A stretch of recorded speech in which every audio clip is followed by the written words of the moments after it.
Hello बच्चों, तो स्वागत है आपका आपके अपने YouTube channel beyond the bonds में। और हम पढ़ रहे थे कंसंट्रेशन टर्म्स या फिर आप सॉल्यूशन बोल सकते हो। और हमने काफ़ी कुछ कवर कर लिया था। आज हम पढ़ने जा रहे हैं मोल फ्रैक्शन और पार्ट्स पर मिलियन के बारे में। तो चलिए स्टार्ट करते हैं बिना किसी टाइम वेस्टिंग के। तो देखिए, मोल फ्रैक्शन क्या होता है। Mole fraction is the ratio of number of moles of one component to the total number of moles of all the components present in the solution. यानी कि मोल फ्रैक्शन एक ratio है किस किस के बीच में, किसी एक कंपोनेंट के नंबर ऑफ मोल्स का इसके साथ total number of moles of all the components. अब इसको हम कुछ एग्जांपल से समझ सकते हैं। जैसे मान लो आपके पास किसी सॉल्यूशन में दो कंपोनेंट हैं, एक ए और एक बी। अब मान लो इसके जो नंबर ऑफ मोल्स होंगे कंपोनेंट ए के, वो क्या है, एन ए, और बी के क्या होंगे, एन बी। अब मोल फ्रैक्शन को हम चाई से रिप्रेजेंट करते हैं। तो यहाँ पे मान लो इसका जो मोल फ्रैक्शन होगा ए का, वो क्या होगा, चाई ए, और बी का क्या होगा, चाई बी। अब अगर आपको ए के मोल मोल फ्रैक्शन निकालना है तो कैसे निकालोगे आप? तो ए का मोल फ्रैक्शन किसके बराबर होगा, ए के number of moles divided by total number of moles of all the components present in the solution. अब टोटल नंबर ऑफ मोल्स क्या होंगे, N A plus N B, क्योंकि यहाँ पे दो ही कंपोनेंट है। तो ये ए का मोल फ्रैक्शन आ गया है।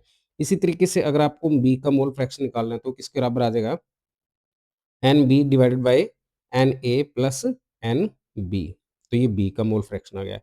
अब देखिए, फ्रैक्शंस जो है वो हमेशा वन में से होता है, आउट ऑफ वन। जैसे आपको पता है परसेंटेज 100 में से होती है, इसी तरीके से फ्रैक्शन 1 में से होता है।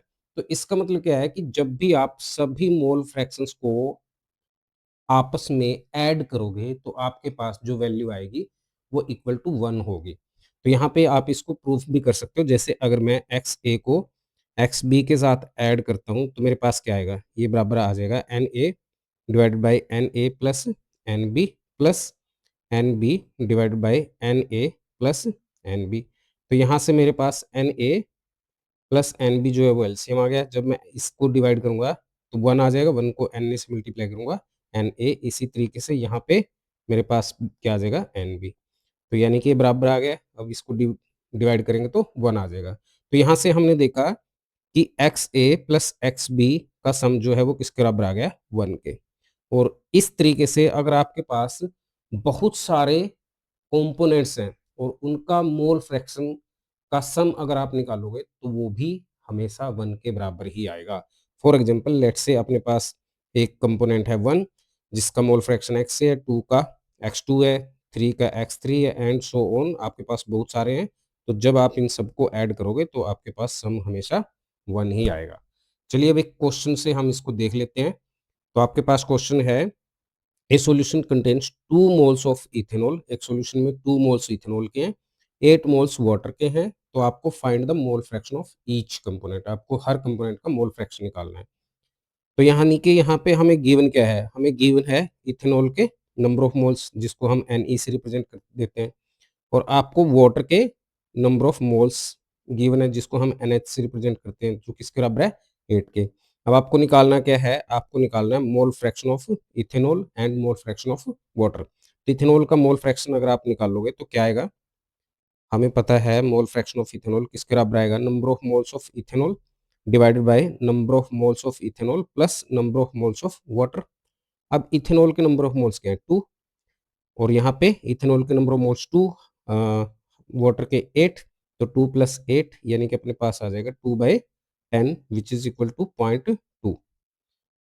ओके, अब आपको निकालना है number of moles of water. अब वाटर के मोल्स, मोल फ्रैक्शन वाटर का और मोल फ्रैक्शन ऑफ इथेनॉल का, हमें पता है इसका सम किसके बराबर होता है, हमेशा 1 के बराबर होता है।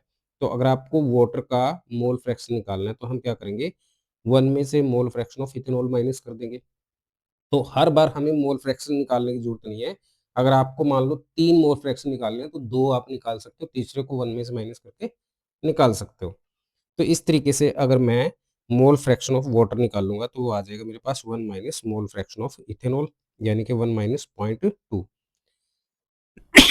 जो कि आ गया 0.8।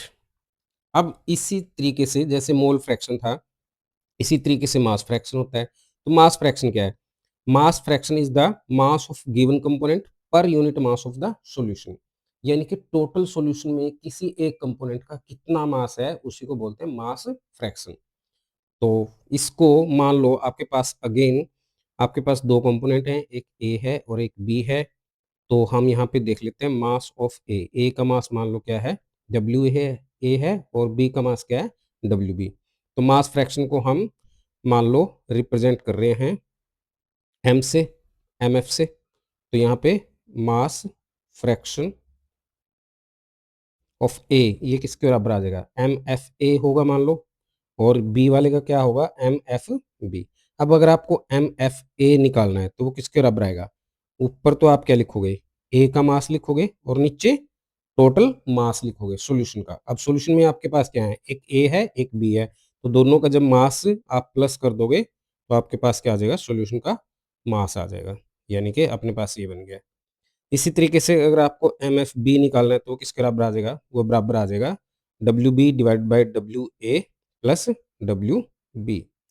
अब देखिए आपने ना मास परसेंटेज पढ़ा था, तो मास परसेंटेज में भी क्या था, मास परसेंटेज में भी यही था, mass of component A divide by total mass, यानी कि ए कंपोनेंट इंटू बी, और इंटू में क्या करते थे आप, 100 करते थे, क्योंकि परसेंटेज 100 में से होती है।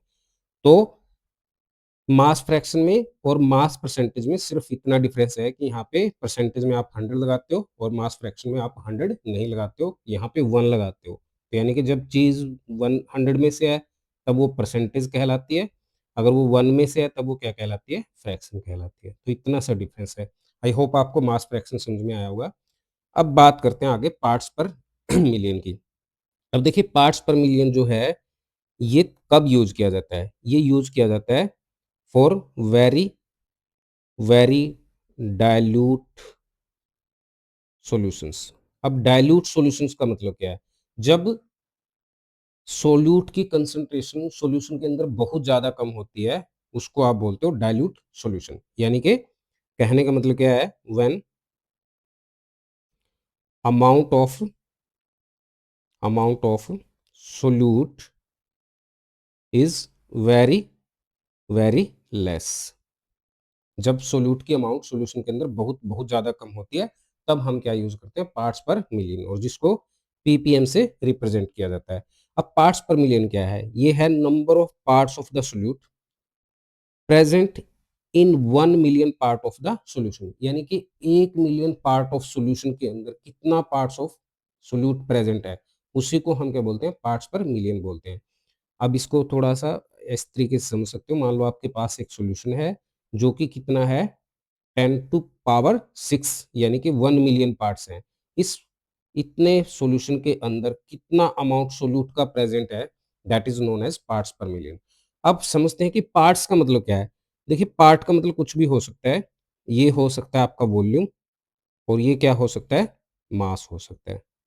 हम पहले फॉर्मूला करते हैं फिर इस चीज को थोड़ा डिटेल में समझेंगे। तो पीपीएम किसके बराबर आएगा, पीपीएम बराबर होगा पार्ट्स ऑफ द सोल्यूट, या इसको ऐसे लिख सकते हो, number of parts of the solute divided by number of parts parts of the solution.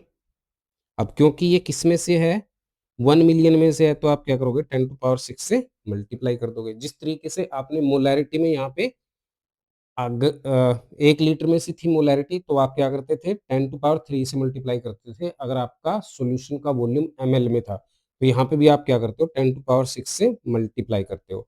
अब अगर हम ये बात करें कि पार्ट ऑफ सोल्यूट का मतलब क्या है, तो अभी मैंने बताया कि पार्ट ऑफ सोल्यूट का मतलब क्या हो सकता है, आइदर मास हो सकता है, आइदर वॉल्यूम हो सकता है। तो यानी कि मैं पीपीएम को मास की या वॉल्यूम की टर्म में लिख सकता हूँ। कैसे, ऊपर मैं क्या लिख दूंगा, मास ऑफ सोल्यूट, और नीचे में क्या लिख दूंगा, मास ऑफ सॉल्यूशन, है ना, और इनटू में क्या कर दूंगा, 10⁶। अब जैसे यहाँ पे आप देख रहे हो तो ऊपर और नीचे सेम क्वांटिटी होगी। अगर सेम क्वांटिटी होगी तो पीपीएम जो है उसके अगर यूनिट की बात करें तो वो क्या होगा, यूनिट लेस होगा, इसका कोई भी यूनिट नहीं होगा पीपीएम का। तो हम यूजुअली क्या लिखते हैं, बाद में पीपीएम ही लगा देते हैं। तो एज सच इसका कोई यूनिट नहीं होता है, तो बाद में आपको क्या लगाना होता है, पीपीएम लगाना होता है। इसी तरीके से अगर मैं वॉल्यूम की बात करूँ, तो पीपीएम आप ऐसे भी निकाल सकते हो अगर आपको वॉल्यूम गिवन है, तो वॉल्यूम ऑफ सोल्यूट, सोल्यूट का volume divided by volume of solution, तो ये आ गया और इनटू में क्या कर दोगे, 10 टू पावर 6 कर दोगे। अब इस चीज को हम एक न्यूमेरिकल से समझते हैं। तो देखिए आपको क्या है, आपको गिवन है 5 milligram of sodium chloride is dissolved in 1 litre of the solution. तो आपको क्या करना है, find the concentration of solute in PPM. आपको पीपीएम के अंदर सॉल्यूशन की कंसंट्रेशन निकालनी है। तो चलिए देखिए, अब इसमें आपको गिवन क्या है, आपको गिवन है मास ऑफ सोल्यूट, जो कि किसके बराबर है, 5 मिलीग्राम के। अब आपको ये ध्यान रखना है कि जब भी आप इस टाइप के क्वेश्चन सोल्व कर रहे हो पीपीएम से रिलेटेड, तो ऊपर और नीचे यूनिट सेम होना चाहिए, यानी कि सोल्यूट का और सॉल्यूशन का यूनिट क्या होना चाहिए, सेम होना चाहिए, तभी आप इसको डिवाइड कर पाओगे, अदरवाइज डिवाइड नहीं कर पाओगे और क्वेश्चन जो है वो गलत हो जाएगा। तो आपके पास मास दिया है सोल्यूट का जो कि है 5 मिलीग्राम।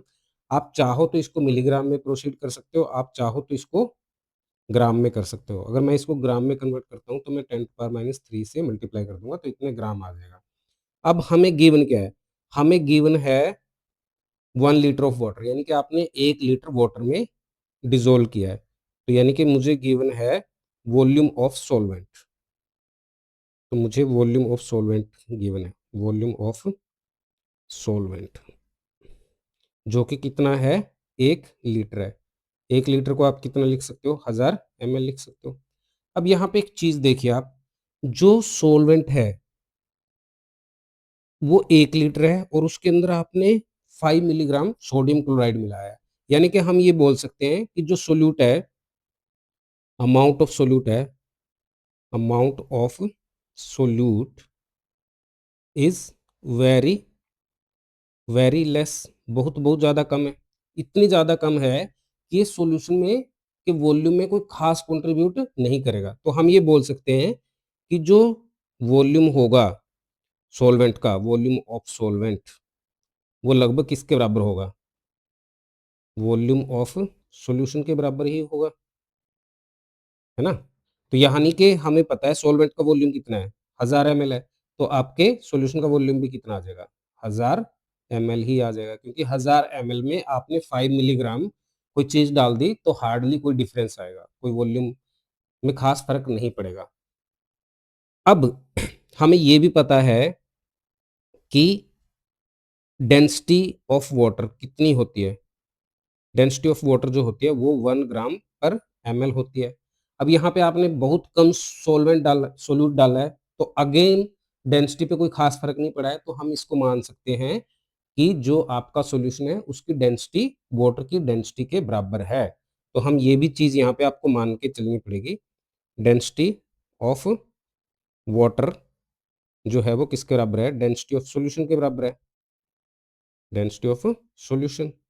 अगर आपने ये चीज मान ली तो हम ये बोल सकते हैं, यहाँ से मास निकाल सकते हैं इसका, सॉल्यूशन का। तो मास ऑफ सॉल्यूशन, सॉल्यूशन का मास देखिए किसके बराबर आएगा, हमें पता है डेंसिटी किसके बराबर होती है, मास पर यूनिट वॉल्यूम। अगर आपको मास निकालना है तो क्या करोगे, आप डेंसिटी को वॉल्यूम से मल्टीप्लाई कर दोगे। अब डेंसिटी जो होती है वो होती है 1 ग्राम पर ml और वॉल्यूम कितना है, 1000 ml है, यानी कि जब आप 1000 ml को मल्टीप्लाई करोगे 1 ग्राम पर ml से, तो आपके पास ml से ml कैंसिल, तो आपके पास क्या आ जाएगा, 1000 ग्राम आ जाएगा। अब आपको निकालना है पीपीएम, तो पीपीएम निकालने के लिए क्या करोगे, ऊपर लिखोगे मास ऑफ सोल्यूट, सोल्यूट का mass divided by mass of solution, solution का मास, और इनटू में क्या कर दोगे, 10⁻6 कर दोगे। अब आपके पास सोल्यूट का मास तो क्या है, 5 into 10⁻³ divided by mass of solution क्या है, 1000 है, और इनटू में क्या कर दोगे, 10⁻6 से मल्टीप्लाई कर दोगे। तो अब देखिए ये नीचे आएगा प्लस हो जाएगा, यानी कि ये भी 6 बन जाएगा, तो ये सब आपस में कैंसिल हो गया, तो आपके पास क्या बच गया, 5 बच गया। तो 5 के साथ क्या लगाओगे, पीपीएम लगा दोगे, तो आपके सॉल्यूशन की कंसंट्रेशन क्या आ गया, 5 पीपीएम आ गया। आई होप आपको ये समझ में आया होगा। नेक्स्ट लेक्चर में हम लेके आएँगे डाइल्यूशंस और relation between different concentration terms. तो आज के लिए इतना ही। Thank you.